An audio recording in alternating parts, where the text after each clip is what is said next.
জানাচ্ছি দুরূদ ও সালাম। সকলেই বলি সাল্লাল্লাহু আলাইহি ওয়াসাল্লাম। আমি আলোচনার সূচনায়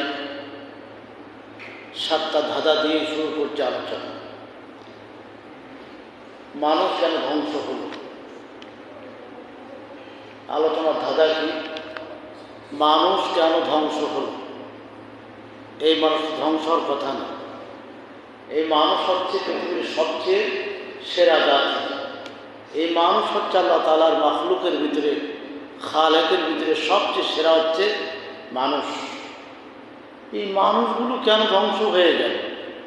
এই মানুষগুলো তার মনুষ্যত্ব বোধকে অনায়াসে কেন বিসর্জন দিল?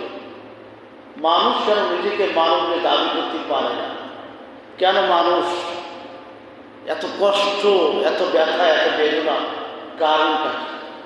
আসেন, পৃথিবীর ইতিহাসের একজন মহানায়ক ছিলেন, যাকে বলা হয় ইমাম গাজ্জালি রাহিমাহুল্লাহ তাআলা। ইমাম গাজ্জালি রাহিমাহুল্লাহ তাআলা বলছেন, পৃথিবীর মানুষের 7টি কারণে ধ্বংস হয়ে যায়। কয়টি কারণ বলেন তো? সবাই বলেন, সবাই বলেন। কথা কি বোঝা যাচ্ছে? সবাই কথা বুঝতে পারছেন? 7টি কারণে মানুষ ধ্বংস হয়ে যাচ্ছে। 1 নম্বর হচ্ছে অহংকার।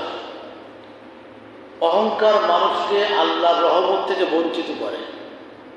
যার আছে অহংকার, আল্লাহ তাআলার রহমত সে, কথা বলেন, আল্লাহ তাআলার রহমত সে পায় না।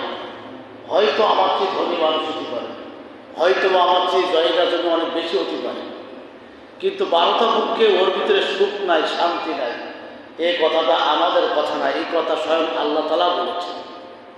তাহলে 1 নম্বর কি? অহংকার। 1 নম্বর কি? সবাই বলেন, 1 নম্বর কি? অহংকার। অহংকার বেশি দিন টিকে না।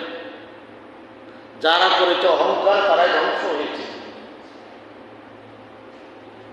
2 নম্বর গীবত, সমালোচনা। আমাদের সমাজে আছে কিনা বলেন? কথা বলেন, কথা বলেন সবাই। গীবত আছে না আমাদের সমাজে? গীবত মানুষের আমলনামাকে শূন্যর কোটায় এনে দেয়। এজন্য আপনারা যারা এসেছেন এখন এই মুহূর্তে আমি দেখছি, আমার মনে হচ্ছে সকলেই নামাজ। আলহামদুলিল্লাহ বলেন, একটু জোরে বলেন আলহামদুলিল্লাহ। অর্থাৎ নামাজের মানুষগুলো গীবত করলে চলবে না। বিরাজি আছে? গীবত করা যাবে না। গীবত করলে মানুষের আমলনামা কি হয়ে যায়? শূন্যর কোটা, একেবারে শূন্য। ওর কোনো নামাজ কালাম কোনো কিছু কাজে লাগবে না। আর এই গুণগুলো বেশি হচ্ছে আমার মা বোনদের ভিতরে বেশি আছে। কথা বলেন না কেন? আছে না? আছে। ওদেরকে এই ওয়াজগুলো করবেন।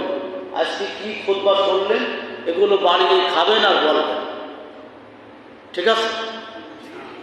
3 নম্বর, এই দুটো আধার থেকে মানুষকে তো শান্তির দিকে নিয়ে যাবে নম্রতা।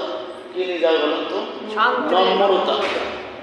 ওয়াল্লাযীনা ইয়ামশুনা আলাল আরদি হাওনা ওয়া ইযা খাতাবাহুম জাহিলুনা ক্বালু সালামা।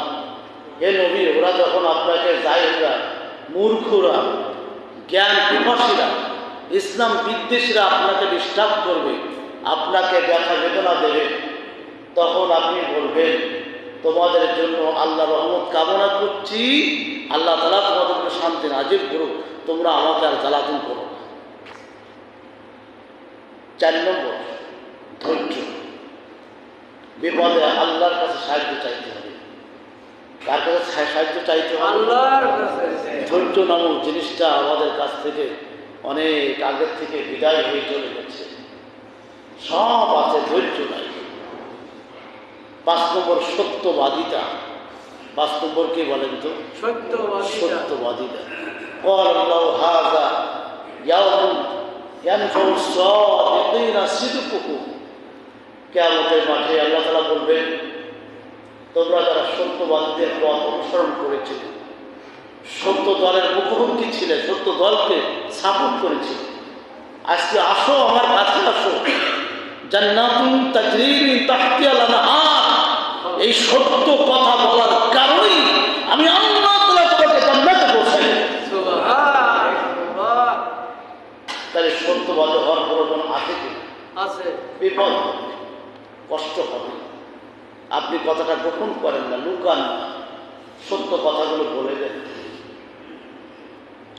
6 নম্বর, আমরা বলি গুনাহ করিনি কিছু না, তো তওবা করবো কেন? যারা আলেম ওলামা আছেন তারা জানেন, ইমাম বুখারী শরীফ লেখার আগে একটি কিতাব লিখেছিলেন। কিতাবটার নাম হচ্ছে আল আদাবুল মুফরাদ। কিতাবটার নাম কি বললাম? আল আদাবুল মুফরাদ। এই আল আদাবুল মুফরাদের ভিতরে বিশ্বনবী মুহাম্মদ রাসূলুল্লাহ সাল্লাল্লাহু আলাইহি ওয়াসাল্লাম বলছেন, আমি নবী আমার সকাল থেকে শুরু করে সন্ধ্যা পর্যন্ত, সন্ধ্যা থেকে রাত যাপন করার পরে সকাল পর্যন্ত আমি যতদিন আল্লাহ তাআলা আমাকে বাঁচিয়ে রাখবে ততদিন পর্যন্ত আমার জীবনের গুনাহ মাফ। সুবহানাল্লাহ বলবেন না? জোরে বলবেন না সুবহানাল্লাহ? কিলা ইয়া রাসূলুল্লাহ, হে রাসূল আপনার জীবনের সব গুনাহ মাফ, আপনি তওবা করেন নাকি? আল্লাহ নবী বললেন, আমার জানা মতে সর্বনিম্ন ফজর থেকে ঈশা পর্যন্ত 100 বারেরও বেশি তওবা আমি নিজেই করি। জোরে বলবেন না সুবহানাল্লাহ? আরো জোরে বলবেন না সুবহানাল্লাহ? এবার আওয়াজ দিয়ে পড়তে হবে আস্তাগফিরুল্লাহ। সবাই বলেন আস্তাগফিরুল্লাহ, আস্তাগফিরুল্লাহ। আল্লাহ তাআলা আমাদেরকে মাফ করে দিক। সুনাম অর্জন,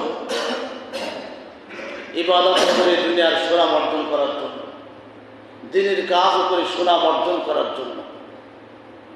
এই যারা দিনের কাজ, ইবাদত, নামাজ, দুনিয়ার মানুষের সামনে দুনিয়ার মানুষ ভালো বলুক, এই জন্য যারা সুনাম অর্জন করার জন্য নামাজ পড়বেন, ইসলামিক আদর্শের দিকে ঝুঁকে যাবে, তাদের উপরে আল্লাহ তাআলা রহমত নাযিল হবে না। তাহলে 1 নম্বর কি? অহংকার। 1 নম্বর কি? আঙুল দেন সবাই। 1 নম্বর অহংকার, 2 নম্বর বিবাদ, 3 নম্বর নম্রতা প্রকাশ করতে হবে, 4 নম্বর ধৈর্য, 5 নম্বর সত্যবাদিতা, 6 নম্বর তওবা করতেই হবে, 7 নম্বর হচ্ছে সুনাম অর্জন করার জন্য ইবাদত করলে হবে না। আল্লাহ তাআলা এই 7টা কথার উপরে আমল করার তৌফিক দান করুন, বলেন আমিন। বিশ্বনবী মুহাম্মদ রাসূলুল্লাহ সাল্লাল্লাহু আলাইহি ওয়াসাল্লামকে মেরে ফেলাবে, রাখবে না তাকে আর। মক্কা থেকে তাকে একবার মেরে তাকে দুনিয়ার মুখ থেকে বিদায় করে দেবে।